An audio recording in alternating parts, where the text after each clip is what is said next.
మావోయిస్టుల ఏరివేత లక్ష్యంగా ములుగు జిల్లా వాజేడు మండలం మురుమూరులో సిఆర్పీఎఫ్ క్యాంప్ ఏర్పాటు చేశారు. ఈ క్యాంప్ను CRPF IG Trivikram, SP Sudheer Ramnath Kekan ప్రారంభించారు.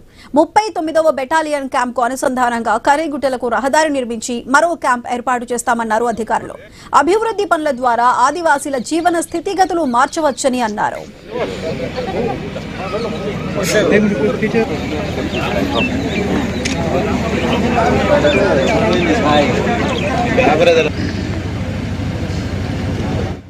పద్ధతులు ఇంకా శక్తిపరచాలనే ఉద్దేశంతో ఈ బేస్ క్యాంప్ పెట్టుకొని త్వరలో ఇక్కడ నుంచి పైన కొండలపైకి ఒక రోడ్ నిర్మించాలన్న ఉద్దేశం. ఆ రోడ్ నిర్మించగలిగితే మనకి పైన కూడా మనం క్యాంప్స్ పెట్టుకొని సిఆర్పిఎఫ్ ద్వారా మనకి ఈ మొత్తం ఏరియాలని కరగుట్టల పైన కూడా సురక్షా పద్ధతులు మంచిగా ఏర్పాటు చేసి ప్రజలకి ఈ ఏరియా ఫ్రీగా తిరిగేందుకు, డెవలప్మెంట్ వచ్చేందుకు సహకరించాలనే ఒక ఉద్దేశం. ఇక్కడ అభివృద్ధికి మా చేత మేము చేయగలిగే ప్రయత్నాలను చేసి ఇక్కడ వాళ్ళ ఆరోగ్యానికి హెల్త్ క్యాంపులు కానీ ఇంకేదైనా వాళ్ళ నిత్యావసరాలు ఏమైనా ఉంటే వాటికి మేము చేయగలిగిన రీతిలో సహకరించి ఇక్కడ మొత్తం అందరికీ మేలు చేయాలనే ఉద్దేశం.